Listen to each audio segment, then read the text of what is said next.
É isso, Bolsonaro, daqui até a eleição, mesmo que seja condenado, ainda que eventualmente venha a ter uma ordem de prisão contra ele, ele vai fazer de tudo para manter a direita aglutinada em torno de si e ali manietada, sem que ninguém se atreva a se lançar candidato sem a sua bênção, sem a sua autorização. Então, ele coloca o governador embaixo da sua asa e mantém esse discurso de que o candidato é ele, de que ele vai se manter candidato até a época da eleição, que ele vai, de alguma maneira, reverter essa inelegibilidade. E com isso, ele paralisa, de alguma maneira, a movimentação desses que lhe são mais fiéis. O governador de São Paulo é um que tem extrema dificuldade de ir contra o Bolsonaro, de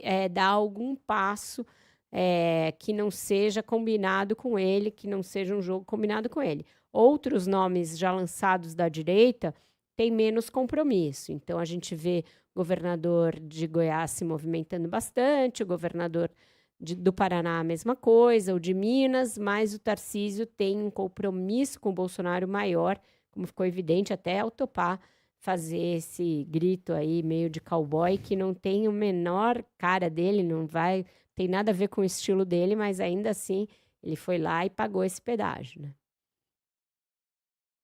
E a família Bolsonaro deixa muito claro que esse possível apoio em 2026 está condicionado à promessa de uma anistia, né? Ou de um indulto ao ex-presidente e a outros possíveis condenados nesse inquérito do golpe. O senador Flávio Bolsonaro, inclusive, deu uma entrevista ao jornal Folha de São Paulo, falando abertamente que qualquer candidato para receber o apoio do Bolsonaro tem que assegurar o indulto, e ainda falou que seria preciso que o STF respeitasse os demais poderes, num cenário hipotético, né, de um presidente ligado ao Bolsonaro que ganhe, que dê algum tipo de indulto ou de anistia, e que se o Supremo decretasse essa anistia inconstitucional seria muito ruim, seria uma hipótese de uso da força, uma declaração inaceitável, né? Ele está falando sobre o inquérito do golpe, a ação do golpe, e já propondo um outro golpe.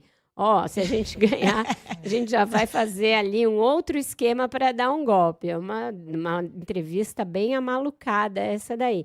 Nesse ponto, o Tarcísio também acaba se preservando, porque como ele não diz que é candidato, então ele até agora também não entrou nessa história de anistia e de indulto. E, pelo que me dizem, essa é uma das questões que fazem ele pensar 3 vezes antes de trocar uma eleição tranquila em São Paulo, para se meter nesse rolo. Primeiro porque, por mais que o governo esteja mal na fita, o Lula é sempre forte e governos incumbentes sempre têm uma força, a economia pode ser que esteja bem, então não é tão simples ganhar a eleição. Segundo, é ter de se comprometer com esse tipo de coisa e é um pedágio altíssimo para pagar. Então, tudo isso faz ele pensar 3 vezes antes de se lançar candidato. Ele está preferindo ficar preservado dessa disputa até aqui, mas dando todos os sinais que lhe são cobrados efusivamente de apoio ao Bolsonaro, né?